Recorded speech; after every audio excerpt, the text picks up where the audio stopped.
Welcome to Spirits Podcast, a boozy dive into mythology, legends, and folklore. Every week we pour a drink and learn about a new story from around the world. I'm Amanda, and my co-host Julia is on a much-deserved break. And this is episode 233, Sinbad the Sailor. This is a good one. There are frame narratives in frame narratives. There is a story with unpredictable twists and turns to someone like me who has never heard the story before, and something that has influenced a lot of pop culture. And that's always one of my favorite things to talk about here on Spirit. So I think you're all going to really enjoy it. I would love to thank the people who joined our Patreon over the last week. Afternoon Star, Alex B, Joe Vito, and Chingaling21. Thank you so very much for prioritizing supporting independent creators in your budget. It means a lot. Thanks to our supporting producer level patrons, Alicia, Allison, Brian, Deborah, Hannah, Jane, Jessica K, Jessica S, Justin, Keegan, Easelkins, Liz, Megan Linger, Megan Moon, Phil Fresh, Polly, Captain Jonathan, Malachi, Cosmos, Sarah, Scott, Skyla, and Zazie, and those legend level patrons: Audra, Chimera or Change, Clara, Drew, Jack Marie, J Bebe, Key, Lotta, Morgan, Necro Royalty, Taylor, and Beam Me Up, Scotty. We love preparing our Patreon rewards for you, like recipe cards you can get for every single episode, both an alcoholic and non-alcoholic version, the episode notes where we listen back to our buzzed recording and give you links and comments and sort of behind the scenes look at how the episode was made, and many other things, including even physical packages, care packages of fun stuff that we send right to you. If you'd like to join, the link for that is patreon.com/spiritspodcast. And listen, I think I have talked in sort of passing about how much I love food TV shows. I know I've talked about Guy Fieri and Guy's Grocery Games, but this season of Top Chef is the best season ever. We're only, I think, 5 episodes in, and it is already a season that I know I'm going to be rewatching for years to come. It is filmed over COVID times, last October of 2020, and you can tell that everybody there, the judges, the cast, the people that they meet in Portland where it's taking place, are just so happy to be talking to people and like to be in a room with other folks, and like they know how unlikely and like difficult it is to make this actually happen, that it is just such a pleasure to watch a reality competition show where like it's all the pluses, you know, of having a competition show, but no one is mean to each other. And there are like very few of those kind of reality TV plot lines where it's like, oh, this person like put this person's dish in like a too cold oven. None of that. Like the contestants help each other and love each other, and they have like witty banter in between the different parts of the competition, and just like the editing is so tight because they're all so charismatic and excited to be there. It is so good. And if you've never watched Top Chef, or you're kind of like, Padma Lakshmi, like I know she's around, like what is that show about? It's a really good one to get into. So my recommendation this week, Top Chef. And if you are out and about and can't be watching Top Chef at the moment, what you can be doing is listening to another show in the Multitude Collective. We're an independent podcast collective, meaning that all these shows are owned by their hosts. We all make our own individual money. We help each other do things like, you know, spread the word about the show and go to events when that becomes a thing again, and share our studio and our resources with each other. And the sort of core of that is knowing that if you like Spirits, you're probably going to like the other shows in Multitude, and vice versa. The thing that ties us all together is a sense of curiosity about the world around us and celebrating stuff we love while also being critical of that thing. And whether you want to learn more about science and world building in exolore, if you want to take a tour through children's mysteries and meddling adults, or the Harry Potter books and Potterless, or you want to have a sort of story of modern superheroes unfold in front of you, enjoying the party, learn about the culture of basketball and horse. There are so many options for you, including, by the way, a fully scripted and casted and sound designed sitcom called Next Stop. So tons to offer. Go to multitude.productions to check out all of our shows, or search for Multitude in your podcast player. That'll also bring up partner shows we work on, like This Is Good For You with Nicole Perkins and My 90s Playlist with Tracy Clayton and Akoto Oforiata. So listen, this story of Sinbad the Sailor has so much to offer. I'm going to get out of the way and let you enjoy it. So please, everybody, enjoy Spirits Podcast episode 233, Sinbad the Sailor.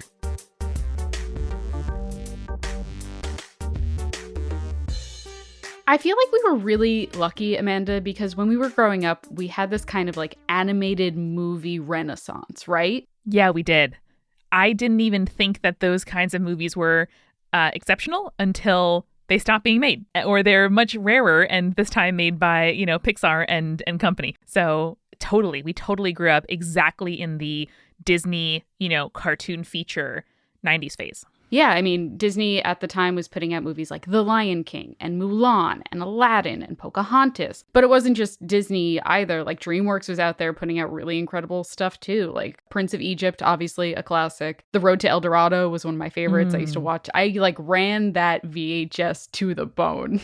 Oh, yeah. I broke it, I think. I watched it so many times. But what I want to talk about today is one that I feel like kind of gets overlooked in this sort of oeuvre of 90s and early 2000 films. And that is Sinbad, Legend of the Seven Seas. We're obviously not going to spend a lot of time talking about Brad Pitt and Catherine Zeta-Jones and Michelle Pfeiffer as the goddess Eris for some reason. Because, like, why is there a Greek goddess in a Arab story? Who knows?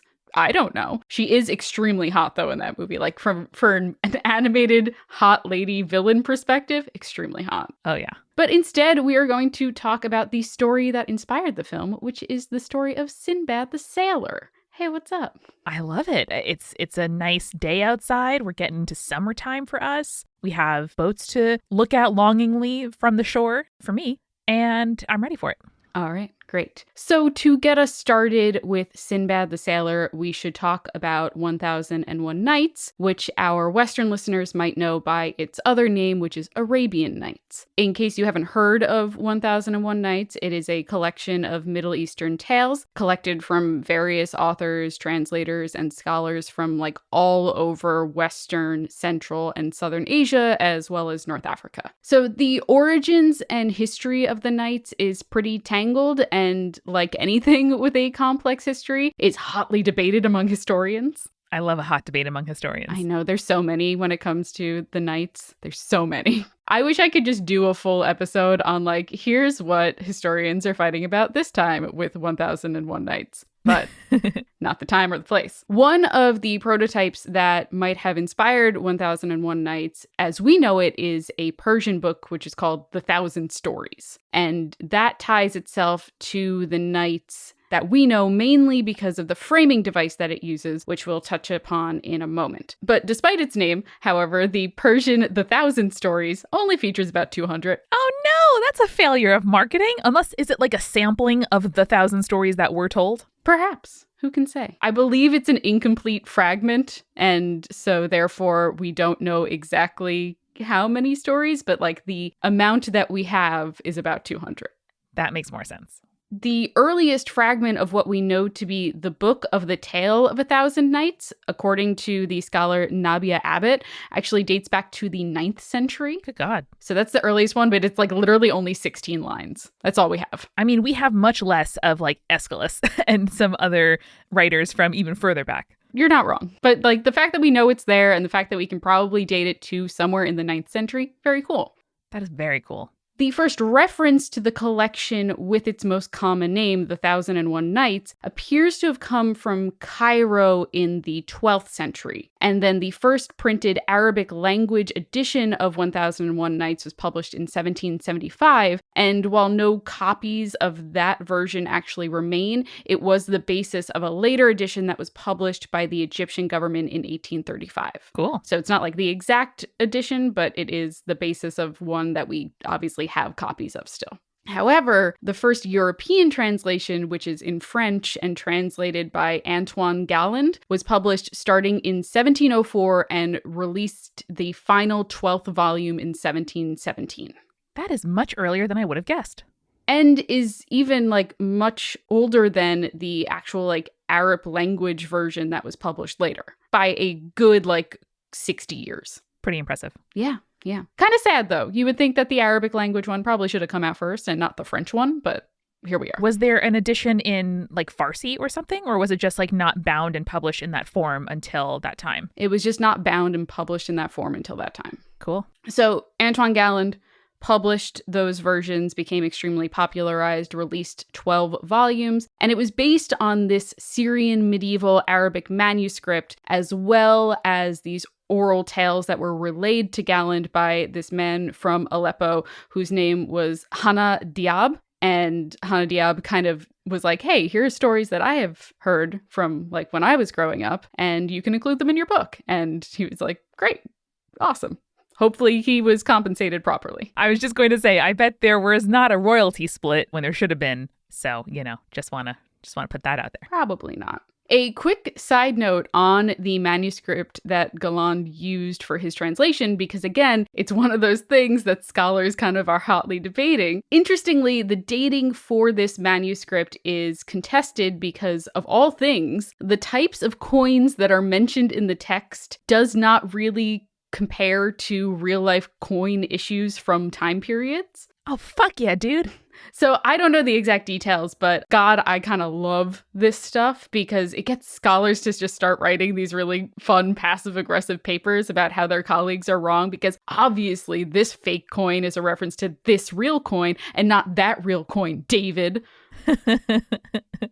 Extremely good. I bet historians miss that part of conferences, and scientists too. Really, lots of different disciplines where in the elevator you can have a very specific sort of like back and forth about an extremely obscure to me topic. I love being kind of a generalist when it comes to things, but to be a historian or a scientist who is like very specifically into a specific issue just seems really cool and like the dream, you know? It does. I think there's a bit of grass is greener, syndrome going on, but that sounds so cool. Probably. For the record, this Syrian manuscript, again, is not a complete manuscript, hence why Galland had to supplement his translation with these stories from Diab.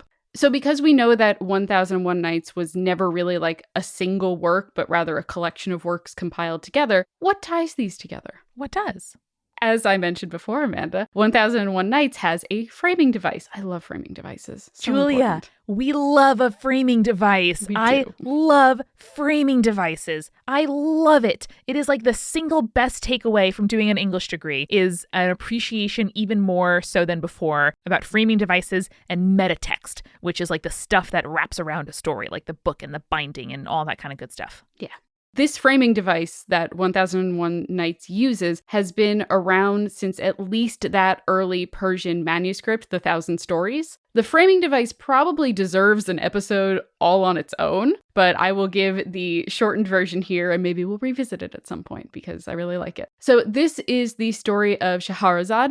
So once, long ago, there was a Persian king whose name was Shahryar, who was married, but discovered that his first wife was being unfaithful to him. So he decided, rather than remarry and allow himself to be cuckolded like that again, unacceptable, he would marry a new woman every day and have her beheaded the next morning so that she wouldn't have the opportunity to dishonor him that way, which is like big yikes. I think I'm going to hop into JSTOR and sort of see what scholars have to say about this, because that is just such an escalation. And I wonder if it's dramatic escalation, if it's like, supposed to be a bit of a farce or an exaggeration, or if there is any kind of precedent, because like, what the fuck? I do know that I haven't read a lot of translations of 1001 Nights. I have read one, maybe two, but I do know that it is well known for being raunchy at times, in a fun way, in a fun storytelling way. And so I would not be surprised if this was supposed to be like somewhat comedic in the sense that like, oh yeah, that was a big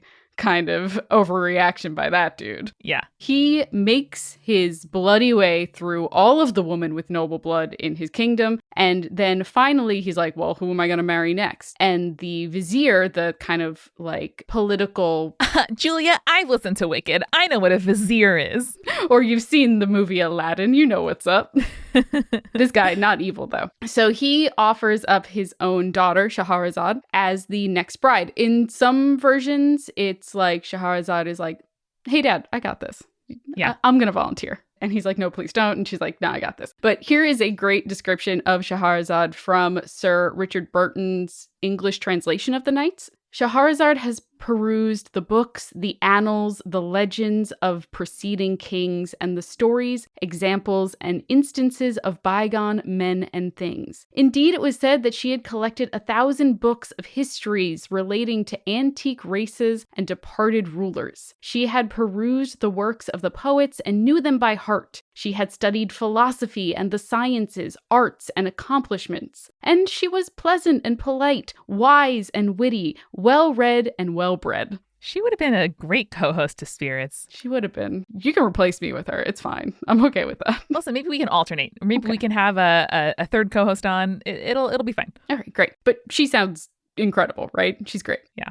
So she marries the king, and when she is brought to his chamber, she asks that she be allowed to bid farewell to her sister, who's like in on the conspiracy of like the plot that is going to happen here. So the sister asks Shaharazad to tell a story, and she does. And she tells this story that like is so engaging that it keeps the king awake and just like listening in awe. Then she stops in the middle of the story, and the king is like, wait, no, hold on, you have to finish the story. And she's like, I'd like to. I'm sorry. I can't. The sun is rising and you promised that you would behead me before the next day.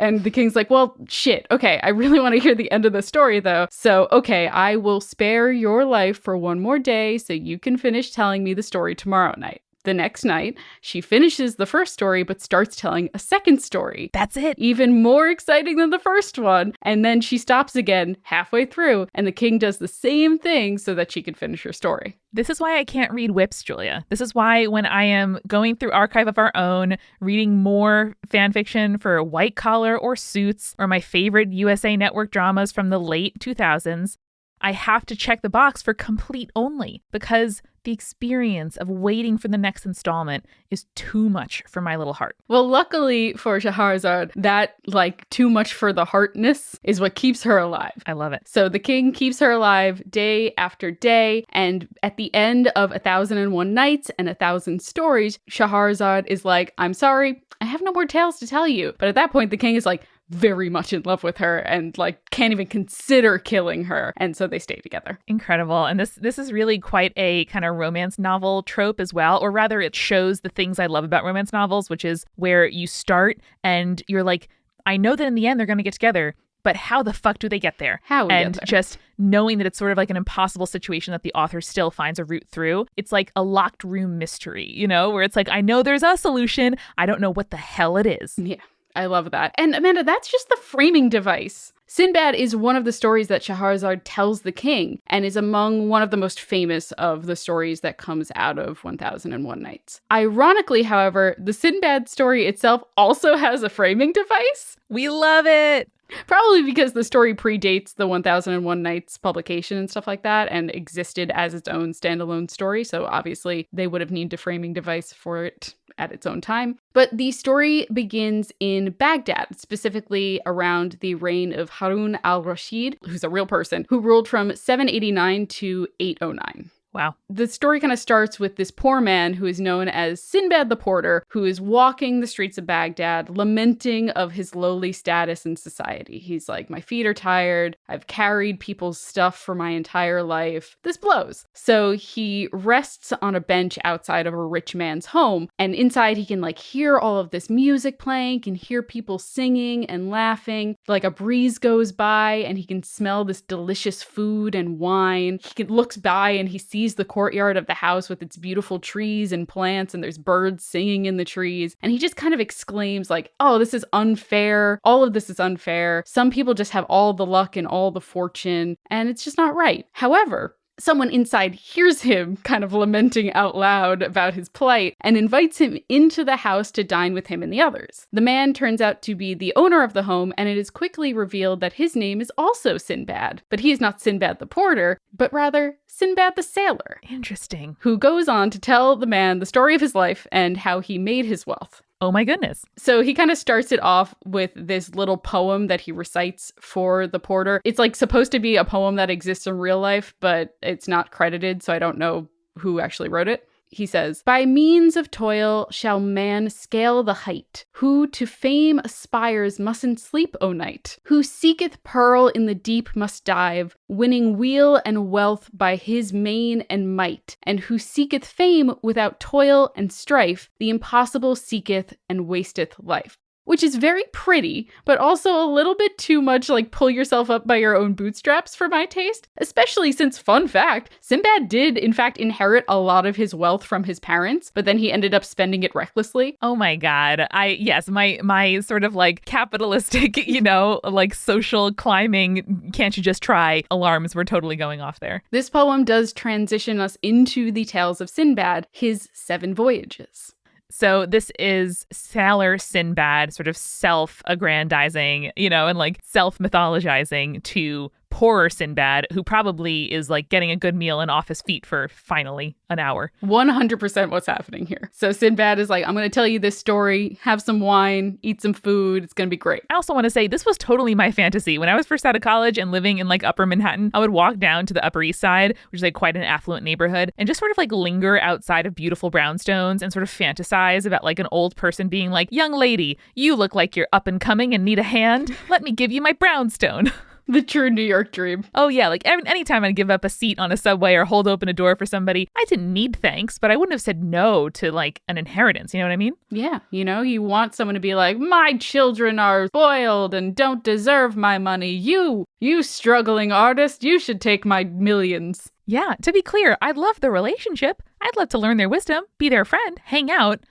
Just saying, it would be nice. It'd be nice. So Sinbad's first voyage took place after he had lost all that inherited money. And so he set off to become a merchant sailor in order to make ends meet. He found that sailing super appealed to him and began to become like a really popular merchant in the ports that he would visit and began to make some money. Great, classic. However, as we all well know, the sea is a particularly perilous place. So one day he and his crew docked up against a small island that seemed to not have any other inhabitants. So the sailors start making a fire to kind of cook themselves some food, only to realize very quickly that they were not on an island at all, but rather on the back of an enormous whale. Oh my God.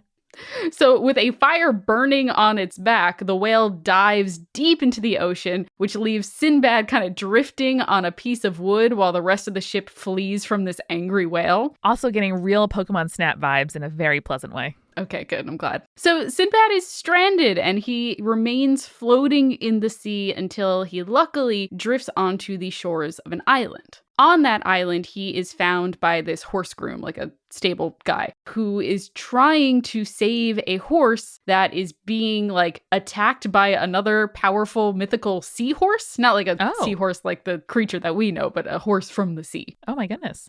So working together, they manage to save this horse. The horse groom thanks Sinbad and reveals to Sinbad that he actually works for the king of the island, who is named King Mirage. It's spelled differently from the Mirage that we know of, but like not too far off. So I'm not sure if it's like connected at all, but it seems cool. I think that is a loan word that was just, like transliterated into English, so I wouldn't be surprised. Yeah, sweet. He takes Sinbad to go see King Mirage, who is very, very kind to Sinbad. He promises him like anything he needs as long as he's on the island. He's very grateful that he got his horse back, so he's just being a real nice, good guy. Nice. And so Sinbad is kind of loving this island life. He is spending a lot of time with other merchants and sailors on the island. He's making friends, going to parties and stuff. And then one day he's in the market and he sees a chest, like a sea chest, with his name on it. And he realizes that it's because the ship that left him to die is in the port. Oh my. And he's like, oh shit. So he goes and he approaches the captain and he's like, hey, it's me, Sinbad. Remember the whale? And the captain is like,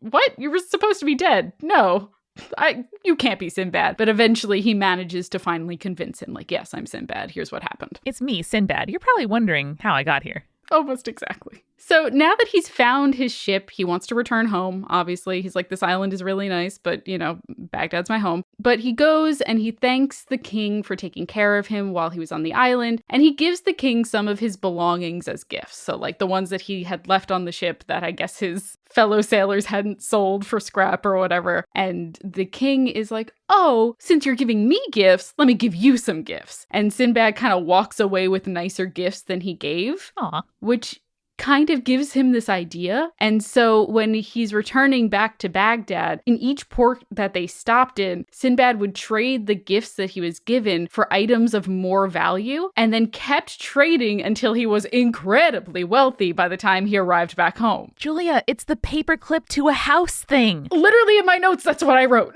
Yes. Oh my God. Explain what that is to people who don't know what we're talking about, please. I forgot the original medium. Was it just like a web post, like just somebody like a blog or something? I saw a video of like someone who's in one of those free or trading groups on Facebook that was like, I'm going to take this paperclip and get a car. I think that person was on TikTok, but there was also a version of that like 15 years ago of somebody just on the internet talking about, you just barter items each time. And then eventually you start with, that person started with a paperclip and then ended up with, a house, a car, like some mythical gigantic item. Yeah, but that's what he does. It's basically just that. Wow. I think it's also a really useful reminder that to get capital, you need capital. And there's no such thing as rags to riches. That is true. Sinbad, with your terrible pull up your bootstraps poem from before. No. So we, at this point, return back to the framing story. And Sinbad the Sailor is like, so yeah, Sinbad the Porter, take some money from me to help your family. And when you come back tomorrow, if you want to come back tomorrow, I'll tell you more of my tales. And the porter is like, wow, I've made a very cool, eccentric, rich guy for a friend. So sure, I will absolutely come back. I sure chose a good bench to have my breakdown on. Mm-hmm. God, yeah, he did, huh? Haven't we all? I know well the benches that I've had my breakdowns on, Julia. I know exactly what table in Herald Square. I know what bench in Central Park West. You know what? It's one of those things where it's like, if you haven't cried in public as a New Yorker at some point, then you're not really a New Yorker yet. I know. And somebody walks by like, you good? And I'm like, I'm good. And they're like, great. And that's the ideal interaction, I'd say, that I would have with a stranger. I was going to say, like, I'm shocked someone asked if you were good. Oh, no, that totally happens. Like seeing people fall, or something like that. Like you get a real, just like a bunch of gruff New Yorkers, like pick you up, move you out of the way, say you good, or just like, wait, it's all done with a real sense of like embarrassment of like, don't call attention to this. I'm just like, I'm doing this. Like, let's just not focus on it. That's the true New Yorker thing is like, we're going to help you, but you cannot thank us. Yes. So the next night, Sinbad the Porter is back at Sinbad the Sailor's house to hear more about his journey. So Sinbad the Sailor sits him down and tells him more, just like I'm going to tell you more, but first let's get a refill. Meta text, hooray! We are sponsored this week by Calm, which is a sponsor that I'm really happy to have the chance to talk to you all about every few weeks because it is so important to have like mental health check-ins with yourself. And I use my nightly Calm app as a way to just kind of check in with myself. Like, how am I feeling today? Am I anxious? How is my sleep going? Do I feel focused? Do I feel unfocused? Like, what's going on? And Calm app, whether you are using their meditations, their soundscapes of like lovely like rain, or calming sounds around you, or listening to a sleep story as you drift off, building that time into your routine where all you're doing is just that little bit of kind of mental wellness for yourself is so important. Over 100 million people around the world, including me, use Calm to take care of their minds. Whether you're trying to sleep more, stress less, just live better, Calm is a great way to do it. So for listeners of the show, Calm is offering a special limited time promotion of 40% off a Calm premium subscription at calm.com/spirits. For those of you who are not New Yorkers, that is calm.com/spirits for 40% off unlimited access to Calm's entire library. Calm.com/spirits. It may not surprise any of you that me, tender-hearted, inside kid with big feet, I'm a size 12 women's shoe. That's a 10.5 men's shoe. Hard to find shoes in that size. But I also get blisters at the slightest, like I tighten my shoelaces and I get blisters. And I was so delighted to learn that the shoes that Rothy's sent to me did not give me blisters. I wore them sockless to do my laundry as a little just like, outside the house. Let's go, a few hundred feet, see how it goes. It was excellent. Wore it on a long walk around the neighborhood. Excellent. Gonna plan to wear it on a road trip where I don't even have the option of going back for a different pair of shoes because I like them that much. And I am so confident that they are comfy, they are stylish, they're something that go with a lot of different outfits. Rothy's is great. And no matter where you take your shoes, they are also machine washable. They are fully washable. You can literally put them in the washing machine and they'll come out looking great. They're durable, they're flexible, and their thread is made from repurposed plastic water bottles, which I think is great. Upgrade your closet with washable, sustainable, stylish shoes and bags from Rothy's. Plus, they just launched men's shoes, so be sure to check them out for you or a guy in your life. Head to rothys.com/spirits to find your new favorites today. That's rothys.com/spirits. I know that as a person with generalized anxiety disorder, my brain is often kind of lost in thinking about what ifs and worrying about what's going on around me. And when our new sponsor, She's Birdie, reached out to us, I thought that this would be a really great option for anyone who would feel a little bit safer and a little bit more secure and kind of take one of those worries off your mind by carrying around a personal safety alarm. She's Birdie, they're easy to carry and simple to use. And when you activate them, it's like pulling, a lock out of a padlock clock, like you kind of pull the top off really quickly. The alarm emits a 130 decibel siren and has a flashing strobe light. So if you ever need it, hopefully you never do, just having that in your pocket, if it'll make you feel safer, I hope that this is an option that you check out. It is not dangerous. It is not illegal anywhere, like pepper spray or whatever. It's something that you can feel confident to use without the worry if you ever need to.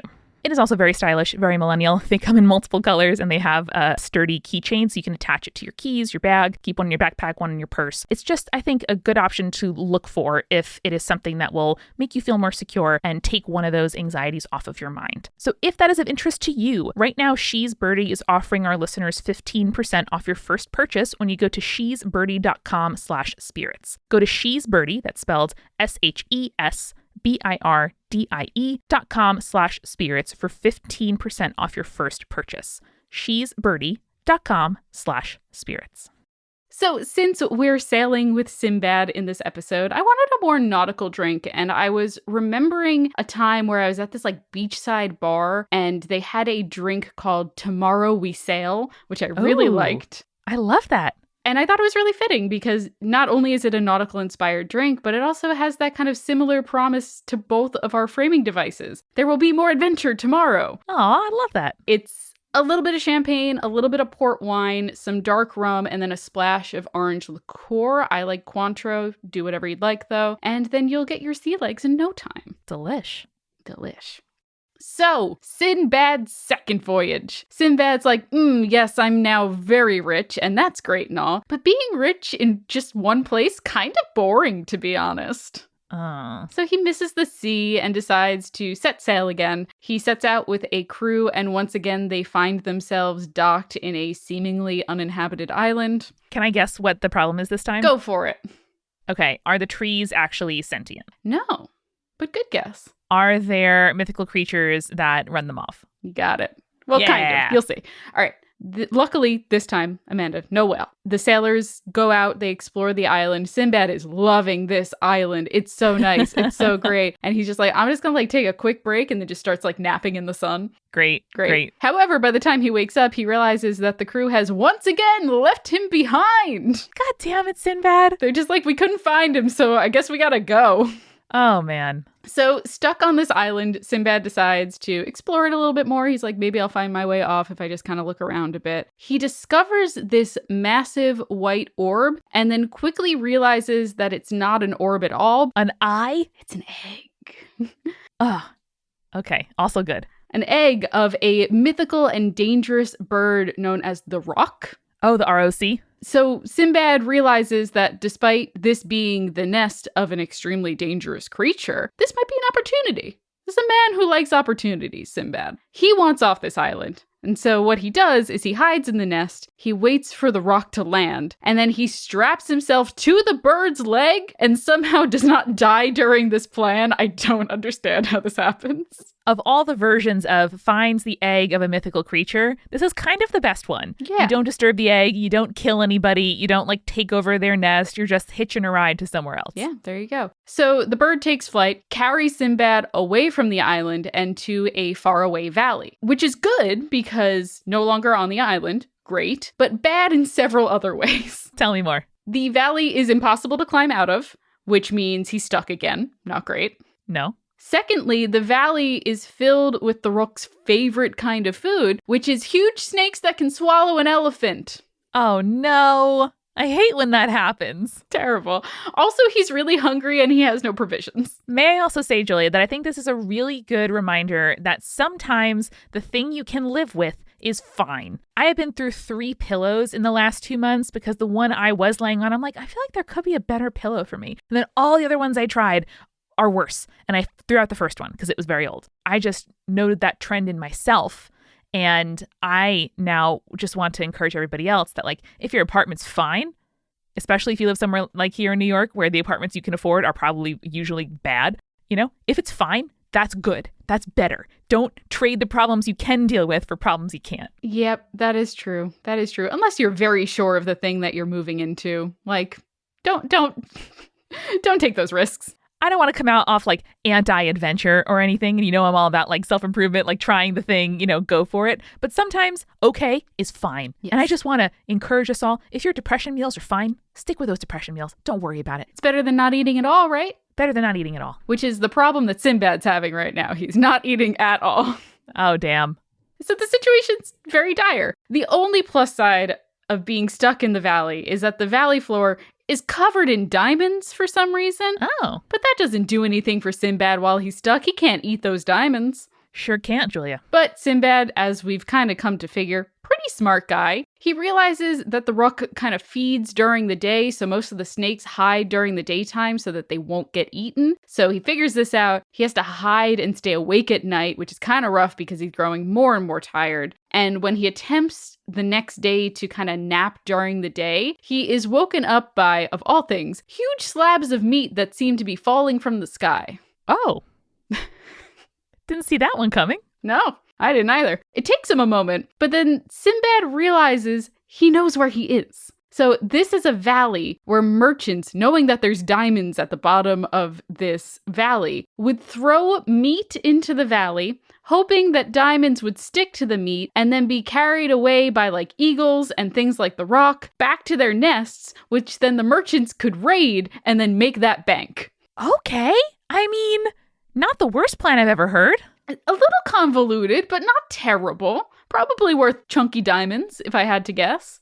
Yeah. So Sinbad is like, okay, here we go. So he collects a bunch of diamonds. He straps himself to a piece of meat, a big old piece of meat. Oh, bud. Which an eagle then picks up and carries back to its nest. And then the merchants who are waiting there for the diamondy meat realize that Sinbad was, a person and rescue him, which is great. I guess lucky for him that the bird likes to eat back at the house and took the menu to go. That's true. If they wanted to dine in, that would have been bad. If I remember correctly, it's because they roost in the area, so they're probably bringing the food back to feed their younglings. Makes sense. Yeah, so the merchants rescue Sinbad. They take him back aboard their ship. They return him to Baghdad. And on the way there, Sinbad does that thing that he did before with the trading until he has even more than just the diamonds he stole from the valley. Wow. And now he's rich again. Woohoo. So once again, he tells the porter Sinbad, like, hey man, here's some more money. Hope you liked the stories. Come back tomorrow if you want to hear more. And Sinbad the porter is like, yes, definitely. I will see you tomorrow, my new best friend. Do we hear what he's doing with the money? No, I think he's just giving it to his family, like making sure everyone's fed and happy and whatnot. All right. I assume good intentions with the money. He keeps coming back. Unless he gets eaten at the end, this is seeming pretty okay. I don't think he gets eaten at the end. I can't confirm or deny yet, but I don't think so. So it happens again. Sinbad the porter shows back up. Sinbad the sailor treats him to dinner and whatnot, and then after the dinner, he sits him back down and tells him about his third voyage. A little bit of a content warning for the third voyage. It's a little bit kind of xenophobic in that way of the foreign savages trope, just as a heads up. So much like before, Sinbad was really bored being rich in Baghdad. It's a crime worse than death, I guess, for him. And so he decides to once again set back out to sea. However, his ship is hit by a terrible storm not long after setting out, and the ship winds up on the shores of another strange island. This time, it's not a whale. This time, does not have giant, terrible bird on it. What it does have, though, is, unfortunately, this is where it gets a little xenophobic, a group of 2-foot-tall, hairy, quote-unquote, savages who immediately attack the ship when it lands there. Yeah, let's just, shove a bunch of characteristics that we code as, other and evil into one story. Yeah, not great, but here we are. So they managed to actually steal the ship from Sinbad and his crew, and rather than killing them outright, though, which is good, I guess, they strand the crew on another island and they sail away on the ship. Cool. I mean, that's good. Yeah, I mean, kind of lucky, but not so lucky because they quickly discover as they explore the island a chamber on the island covered in human bones. Uh-oh. And then a giant cannibal bursts in and devours the captain. Okay. Like a literal giant, like he is legendary giant status. I meant that sounds good for the people of the other island who did not ask to be, colonized by the ship. That's true. That's true and fair. So the giant leaves the rest of the men after devouring the captain, but the men kind of quickly realize there's no escape. There's no way of getting off this island, and this giant's just going to keep coming back and eating us. True to form, the next night the giant returns and eats another one of the crew members, and they very quickly realize that this is just gonna keep happening unless they do something about it. So Sinbad, as we know, has a lot of wild plans. And so he comes up with another one. This one less wild than the stuff with the bird, but still kind of buckwild. The sailors attempt to build a raft for themselves out of driftwood, and then they ambush the giant while he's sleeping in his chambers. They stab him in the eye with a flaming stick. Oh no. And then they escape from the island on their various rafts while he's in pain. Side note, this story is very, very similar to the story of Odysseus and the Cyclops Polyphemus. Almost like beat for beat, kind of. Wow. Yeah. The only thing we don't get is the giant screaming out, "Nobody stabbed me," which is one of my favorite parts of the Odysseus story. As the sailors attempt to escape, they aren't quite in the clear because the giant has a friend who begins to throw boulders from the island at the rafts. And soon enough, the rafts are all sunk except for the one that has Sinbad on it. And he is joined by two other guys who are lucky enough to be on his raft. They manage to come upon another island, which, sidebar, I was reading about this recently. If you are stranded on an island and the island has resources like drinking water and food, don't try to escape the island. Don't float on a raft. There's no way you're going to make it to land. There's just no way. You are pretty good as you are. Make some signals, figure it out, or just Swiss Family Robinson it, and make yourself a cool little treehouse. Yeah. The likelihood of you surviving on the sea versus someone finding you on the island and you surviving longer that way, the island's much better. Don't trust the sea, guys. Never trust the sea. It's just I feel like that's an important lesson to impart in our listeners as we tell stories about rafts and finding islands and stuff. Anyway. Totally. Also, why did they have to hurt the Cyclops? They could have just left under the cover of night. They were worried that he would hear them trying to escape or something like that, I guess. So by causing him pain and blinding him, he wouldn't be able to pursue them. Gotcha.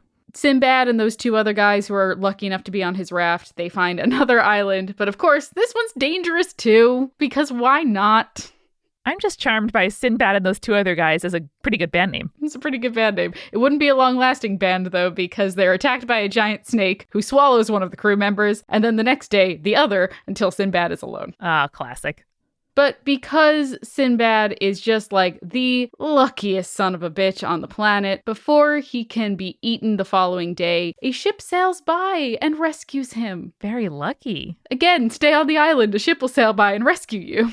Yeah, or if you're on a crew with Sinbad, stick with him. Yeah, man. Until you get on the island with the giant snake who then eats you. Listen, worst case scenario, you're gonna put yourself in mortal danger. However, you're probably gonna survive the mortal danger that takes out all your coworkers. That is true. That is true. I feel like we shouldn't promote very antagonistic work environments in that sense. Not promoting it. I'm just saying, if I were one of these sailors on this voyage and Sinbad is going off about his previous adventures, I'd be like, listen, when going gets tough, I'm going to run in whatever direction Sinbad's running in. That's all I'm saying. He's been pretty lucky so far, all things considered. Or unlucky, depending on how you look at it. Fair. So the ship picks him up. Ironically, it ends up being the ship that had abandoned him during the second voyage and left him on the island with the giant bird. No way. So they're just my bad. Can we take you back to Baghdad? And he's like, yes, you can. So the ship sails him back to Baghdad. Sinbad does that trading thing again and winds up again with more riches than what he started with. I don't know what he trades this time because I don't remember him finding anything on these islands, but he still manages it somehow. Still gets the paperclip to the car.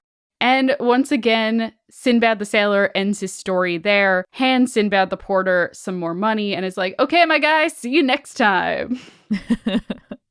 And you know what, Amanda? Much in the fashion of both Sinbad the Sailor and our girl Shaharazad, I'm going to make you come back for more of Sinbad's tales in another episode. What? Unprecedented cliffhanger! It's been a very long time since we've had a cliffhanger, and I think I want to survive the night and fall in love with the king, so... Julia, this is third level meta text. Is it my birthday? You're welcome. Incredible. Thank you. So I'm going to stay true to form, leave you and the rest of our listeners wanting more. So listeners, stay tuned for our next solo episode where I will tell you the rest of the voyages of Sinbad and a little bit more about the historical context of the stories and just how much of his story might have been plausible. Incredible, Julia. What a power move. I'm in awe. I'm so glad. I was like, it would be a really long episode if we did all of them and the background. And I was like, no, you know what? 2.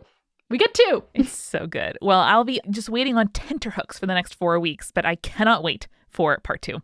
All right. Well, Amanda, I hope that you are the luckiest son of a bitch in a story like this and that our listeners stay creepy.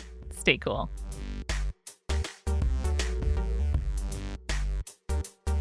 Spirits was created by Amanda McLaughlin, Julia Shafini, and Eric Schneider, with music by Kevin MacLeod and visual design by Allison Wakeman. Keep up with all things creepy and cool by following us at Spirits Podcast on Twitter, Instagram, Facebook, and Tumblr. We also have all of our episode transcripts, guest appearances, and merch on our website, as well as a form to send us your urban legends at spiritspodcast.com. Join our member community on Patreon, patreon.com/spiritspodcast, for all kinds of behind-the-scenes stuff. Just $1 gets you access to audio extras with so much more available too. Recipe cards, director's commentaries, exclusive merch, and real physical gifts.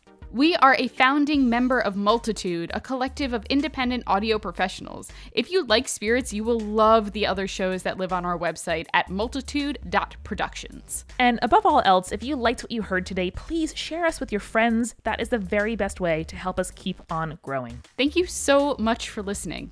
Till next time.